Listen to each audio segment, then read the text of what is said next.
Good afternoon, Facebook Live. My name is Newton Tamayo. I'm an attorney at Lone Star Legal Aid, and I'm here with my esteemed colleague, Terry O'Neill. We're here to discuss the new rules that recently promulgated by the Texas Supreme Court concerning Texas post-judgment rules, and how to assert rights, when a creditor is coming after your exempt assets. Terry, it is we're both attorneys here in the Housing Consumer Unit. At the Lone Star Legal Aid Houston office. Correct. Terry is going to give some disclaimers concerning. Yes. So everyone, this presentation is intended to serve as legal information and does not replace legal advice. Contact Lone Star Legal Aid at 1-800-733-8394 or go to www.lonestarlegal.org for more information on legal assistance.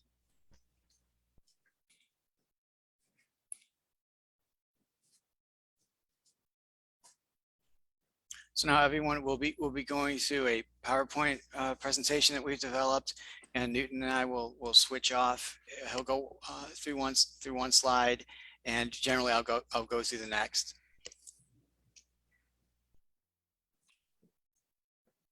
I guess the first thing you have to think of when you lose a trial is knowing that you have only certain time period to appeal.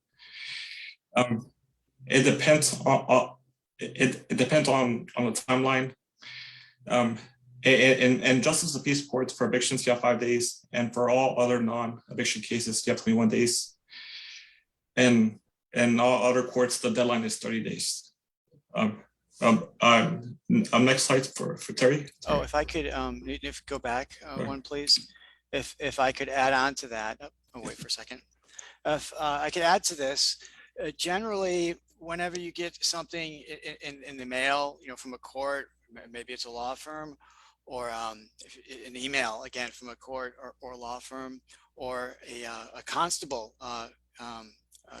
comes to your house, it's generally never a good idea to ignore any of this. Ignoring these notices, ignoring like being served or getting a piece of certified mail, or not opening up an important email from a court or creditor, that's not going to make the problem any better. So I know it's disappointing, it's stressful, it's chaotic, but you should always act when you get this, get notices, because if not, harm can come to you from not taking action.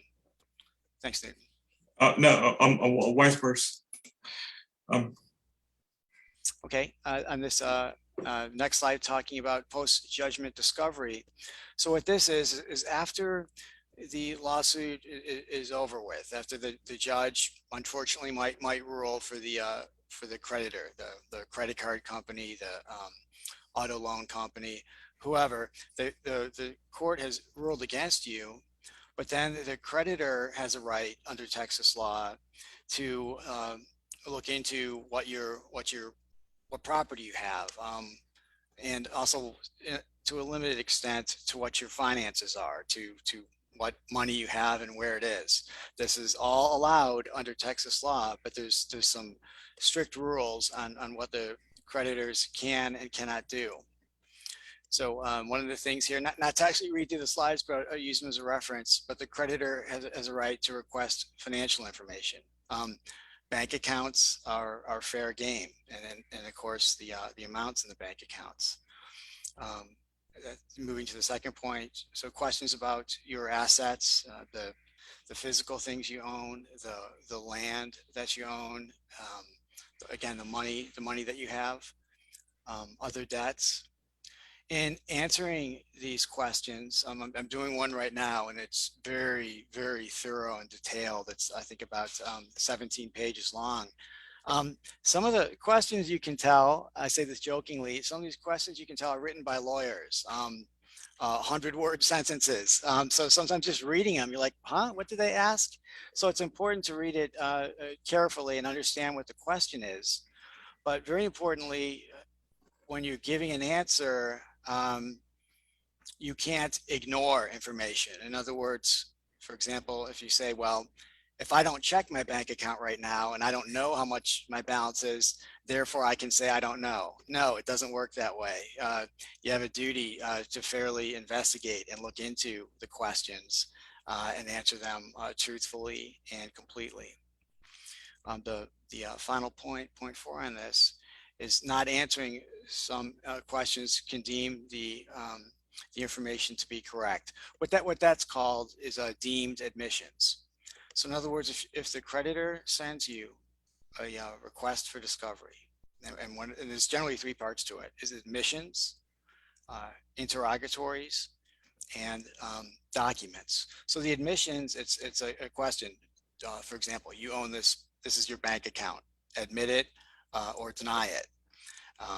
With interrogatories, it's asking you kind of open-ended questions that you give a narrative response to.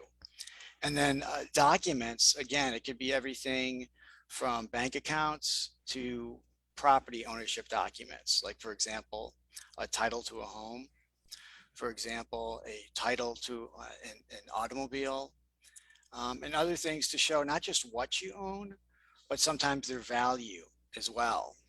So when you're answering these questions, like, for example, if it says, identify any automobiles that you have, well, you can't just write, 2009 Honda Civic. No, you'd have to look at the title document and have that as a reference, because with some of this, the value of the property can come into play.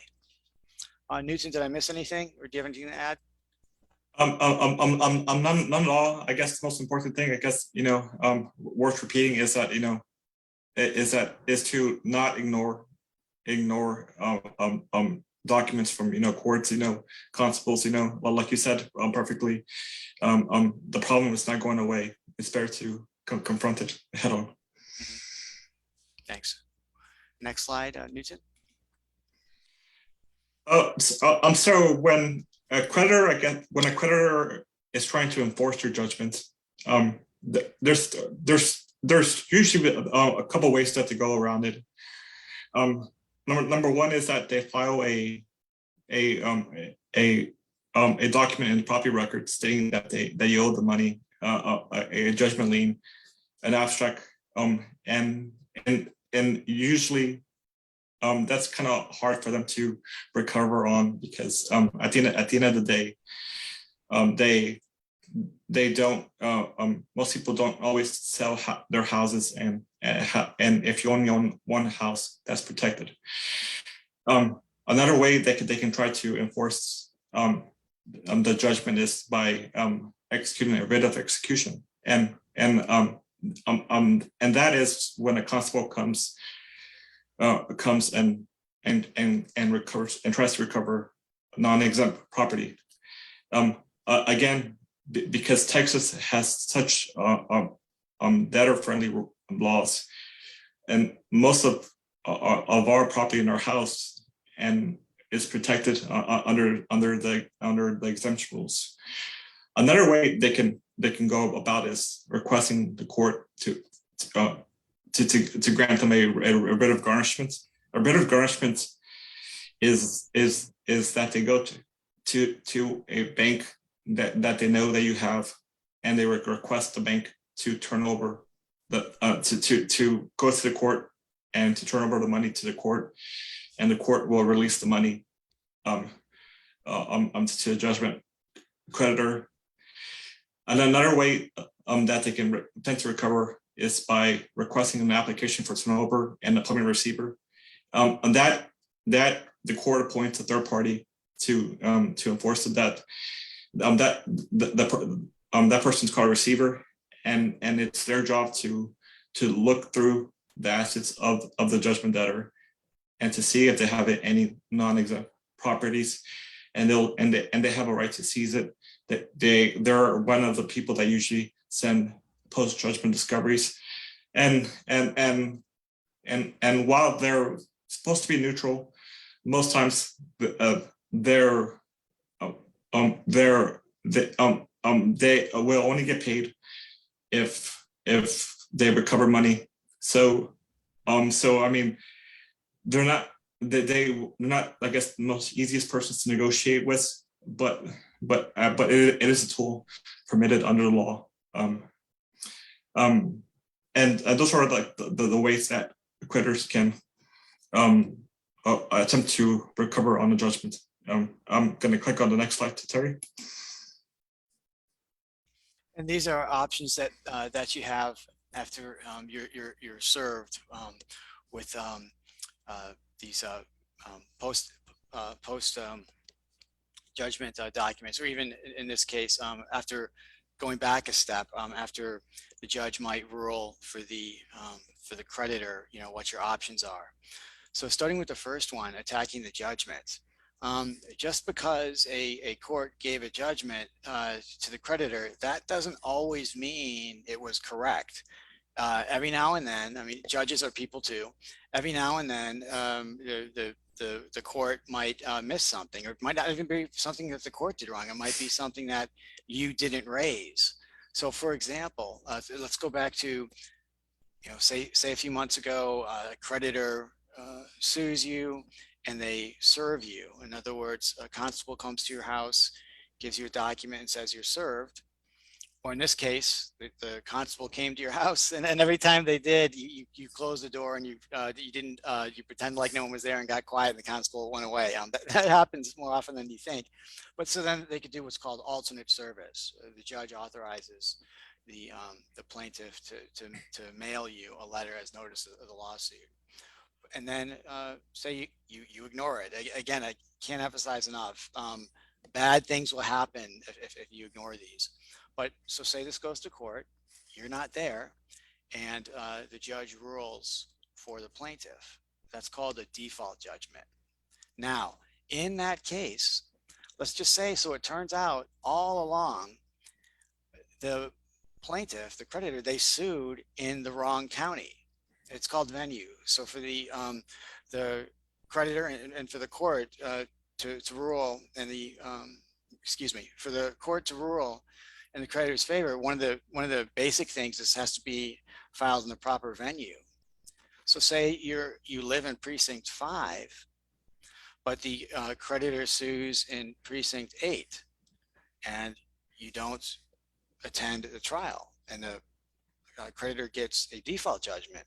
Well, if you were there, or if you come to Lone Star Legal Aid and got our advice, if we would have seen that the creditor sued in the wrong precinct, we could have raised this as what's called a fatal defect.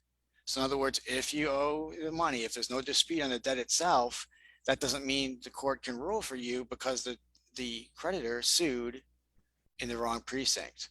So again, this all falls under attacking the judgment. So again, just because the plaintiff has a judgment, just because the judge awarded it, that doesn't all the time mean it was legally correct. So that's something that we would look into for you, Lone Star Legal Aid. And one of the things you can do to attack that, so to speak, is called a bill of review. It's a type of appeal, but what's important if you understand is this isn't indefinite. You can't, file a bill of review like 10 years later or something. There's strict timelines on these, and there's requirements of there's conditions for a bill of review. So in this presentation, we've decided not to get too deep into the minutia. The point is just to let you know that there's ways to attack it, and this is one of the prime tools available. All right, moving on to the next bullet point. So if attacking the judgment is not an option, and the judgment creditor has seized some assets, the Texas Supreme Court recently developed new rules that give debtors, the defendants, a robust set of protections, even more so than there were before. But along with this, it goes some forms.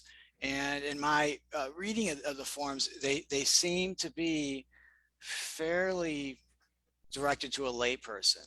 So in other words, I've looked at these a couple of times. Just if a average person looks at the documents, the instructions, for the most part, they're not written in legalese. They should be understandable. And again, if not, if you contact Lone Star Legal Aid and we can give you advice, we'll of course go through these the forms with you. But the point is, the Texas Supreme Court has mandated that in these debtor cases, in these debtor judgment cases, there's forms that that you must receive along with notice of the judgment against you. And if you look at the forms, they're I don't mean to say self-explanatory, but they're fairly easy to get through and read as a layperson. In my humble opinion, these rules go into effect on May 1st, 2022. Now, with the final bullet here, talking about the burden on the judgment debtor. So in other words, if you were to come forward and say, okay, MasterCard, Barclays has this $5,000 judgment against me, but I have exempt property. And let me pause to define that if we haven't done that so far. What exempt means is that whatever this property is, it's off limits for the judgment creditor to get, to obtain. And in Texas, there's a great many exemptions, but the burden is on you to identify those exemptions. So it's almost like waving a flag to the court and saying, Your Honor, I have this property that is exempt from the debtor, from the creditor trying to collect, trying to get from me. But again, the burden is on you to come forward and identify this property. Newton, do you have anything to add there? No, you explained that perfectly. Better than I could. Sorry. So, what exactly is exempt property? So, for every, I guess, depending, I guess, if you're a single person or if you have a family, the amount of money in your household is dependent on your marital status. For a single person, $50,000 is protected. And for family, it's $100,000. Among other things, your homestead is protected. One motor vehicle per family, depending if you own a farm or not. Your livestock could be also protected. Jewelry, religious items, among other things. Most importantly, because this is what creditors will go after, money in your bank account is protected, and depending, and most specifically, your wages that you earn from your job. It's specifically also government benefits, child support, unemployment, but I guess the issue is that the debtor has to assert it and has to go to court and prove it up. In the United States, Social Security benefits are protected up to a bank is not supposed to seize up to 2 months of Social Security, but even though they're not supposed to, even though you may have more money than that, it's still protected under Texas statutes, most specifically under the exempt statutes. Next slide for Terry. Sorry. And so when I'm advising clients, I try and well, of course, any attorney is going to do this, but I try and tailor the advice to their particular circumstances. So if you saw that previous slide that Newton just went over, it's what I call the kitchen sink. It's all these things that may or may not pertain to most people. So what I've come up with here, this is a list that just generally based on my experience with the clients I've advised, these are the more common exemptions that clients face. So just to talk about this, this list here briefly. One is the homestead. In other words, the home that you live in and the land that it's on. And now with all of these, there's contours. So for example, homestead means one home. So say someone owns 2 homes or 3 homes. They wouldn't all be exempt. Just, the home that they call their homestead, that they live in, that they've lived in all year round. And every now and then we'll get into ownership issues where, say, more than one person is on the title.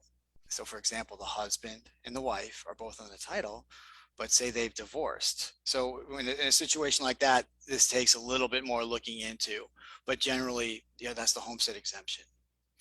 Vehicles.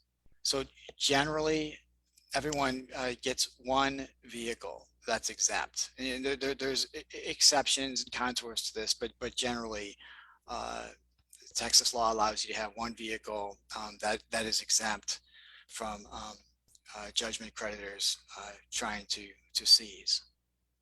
Another one is federally based retirement or pension benefits.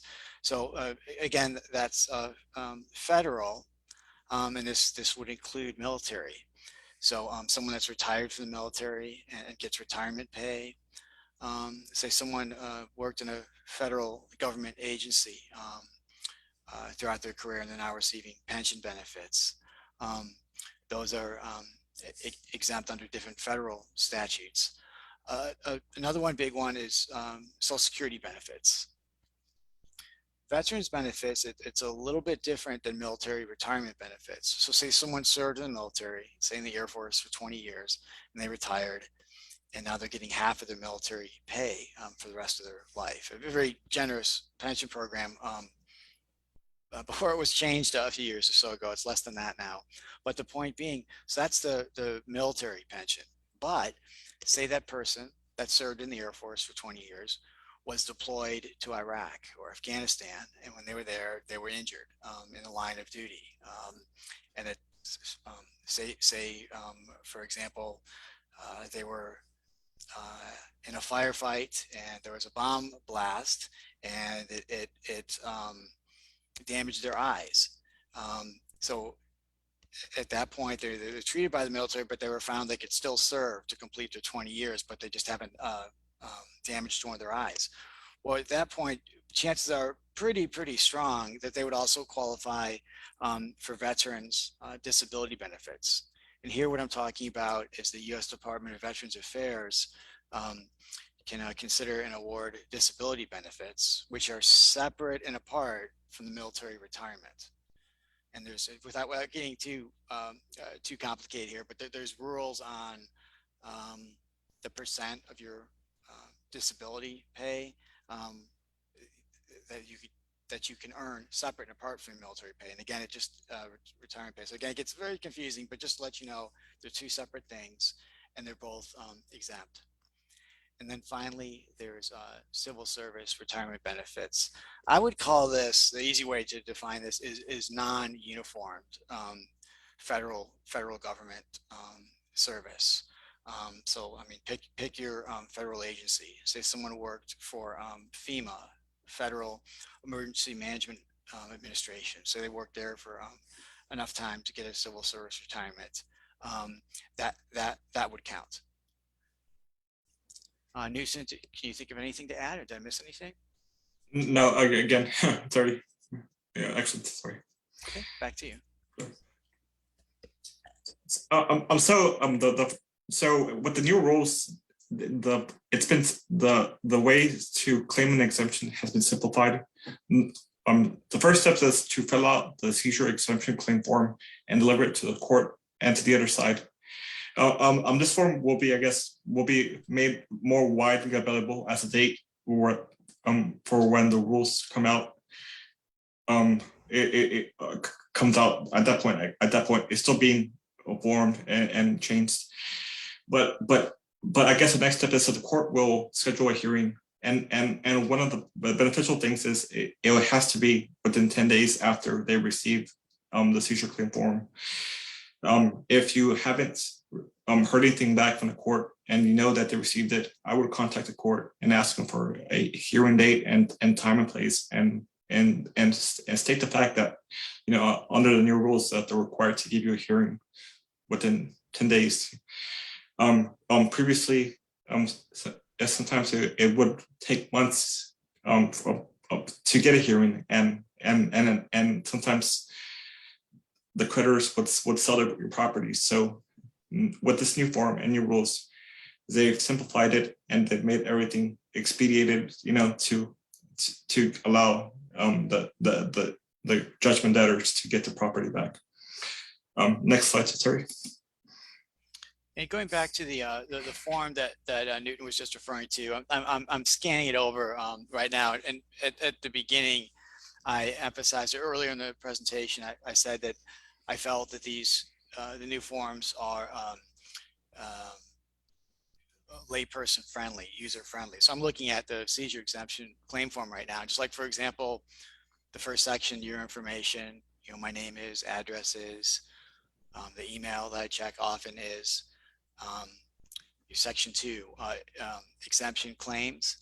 And it makes it, to me, a little bit easy and simple for you in that it has a chart and you just check the blocks. So for example, it says some of my money or property has been frozen. It is protected and should be returned because, and then you just check the box that applies. It's current wages. It's, for example, it's Social Security benefits, for example, railroad retirement benefits, veterans benefits. So this is a useful list. And by the way, so I'm looking at page 2, it's just all these other things. So this to me, excuse me, is a little bit easier than you're trying to figure out what you have, what's exempt or what's not. You're looking at this list that the court has provided you with, this form, and you just check what applies to you. And again, it goes on for, it goes on for about 2 pages. It lists all these things that you can check off if they apply to you. Looking at the 3rd section, it says hearing. And by the way, I know it might be frustrating. You know, why is he looking at a form that I can't see right now? Sorry about that. That's my fault, but I'm explaining it to you right now to make the point that this form is user friendly, and that you don't necessarily have to be an attorney to understand this. So again, I'm looking at hearing. And so, for example, and then this one is really, really important, and you don't have to see the form to understand this, but unfortunately, this comes up with a lot of my clients, and that is you're telling the court how you want to be notified of a hearing. And so this, again, I think it makes it easy. So it gives two choices. One, you'd prefer to receive communications by my email address. And the second one, it says I would prefer to receive communications at my mailing address. And what is meant there is your U.S. Postal mail, mailbox at your apartment or at your house. So you're checking one of those, and that's really, really important, because if you say to the court, I want you to notify me by email, and either you don't check your email or for some reason this goes to spam, that's on you. That's your fault because you asked to. I don't mean that in a pejorative way, but what I mean is if the court did notify you and you didn't check the email or it went to spam, the court did what it's supposed to do. It notified you the way you wanted to be notified, and you didn't check the box. So that's number 3, for example. And then number 4, this is very, very important. It's called a declaration or affidavit. And that's on the form. It's saying that everything that you've, that everything that you've said in the form, or should I say the boxes that you checked, that it's true and correct. And again, this is very important because you want to be honest with these. And there's a little bit of a continuum between being honest and accurate and making a genuine mistake. And if you're anywhere in that gulf in between, that's where you probably need to see an attorney to get advice.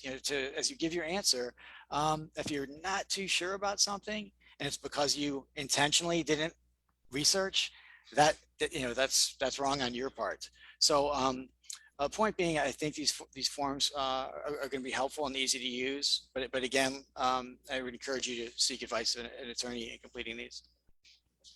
Okay. Next slide. Most importantly, I'm sorry. I okay. apologize. Sorry. I Sorry. apologize. And I'm sorry, everyone, if this is asymmetric. In other words, if I'm doing too much of the talking, I apologize. I just want to share with you my knowledge, my experience of these cases that I think might be helpful to you. During the hearing, what I do for my clients is, so if it's a place where they're going to be going into court by themselves, and that happens, you know, it's a stressful environment.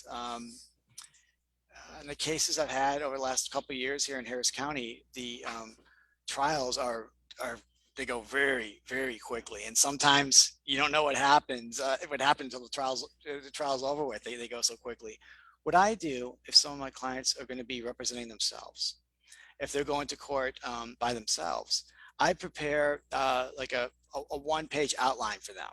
I'll say at the top, these are the things you want to cover. These are the things that I don't mean like you shouldn't talk about, but these are things that might not be relevant, so stay away from those. And then maybe like another list of, here's what I think the judge is going to ask you about. So the reason I do that is it's kind of like support while you're in court, so that when you're answering questions, from the judge, and you just heard the other side, if they have a lawyer, and they present stuff, like a lot of information is flowing very, very quickly. But this document that I give to my clients, it gives you a structure of, okay, this is what to cover, these things, probably not so much, and here's what the judge might ask about. And most of my clients that represent themselves, afterwards they'll come back to me and they'll say thank you. That was very, very helpful. So that's one of the things that a lawyer could do to help you, is to prepare you for court, and even give you, I don't mean to call them instructions, but just like a written reference, if that might be helpful to you in court. But the important thing is, when the hearing is scheduled, do not miss the hearing and arrive early. Well, don't forget, or I should say, you should know that because of COVID, a lot of courts have switched to doing hearings by Zoom.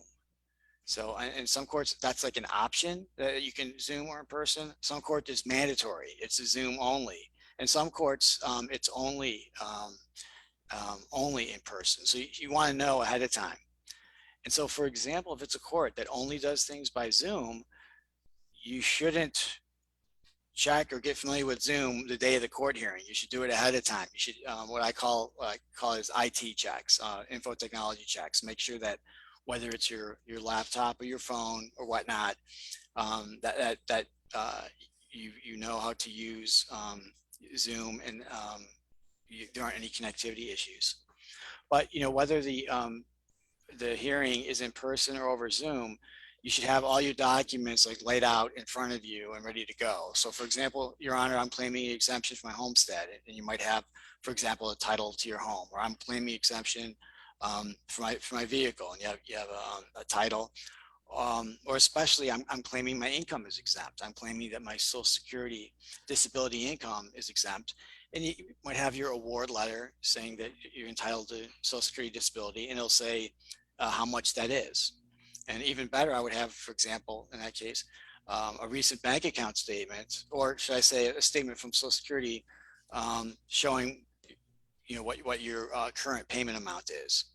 So, for example, you might have originally received an award letter for Social Security, say in 2015, and each year the amount goes up a little bit, a little bit, a little bit. So you might have a most recent statement showing what the amount is that's deposited into your bank account. So again, these are like documents I would have laid out when you're in court, ready to go. Newton, did I miss anything, or do you have anything to add? No, I read this really good job. So thank you. And most important thing, if you don't feel comfortable, contact a lawyer as soon as you can. Lone Star is here to help. Please call 713-652-0077. Do we have any questions for the audience? If we have no,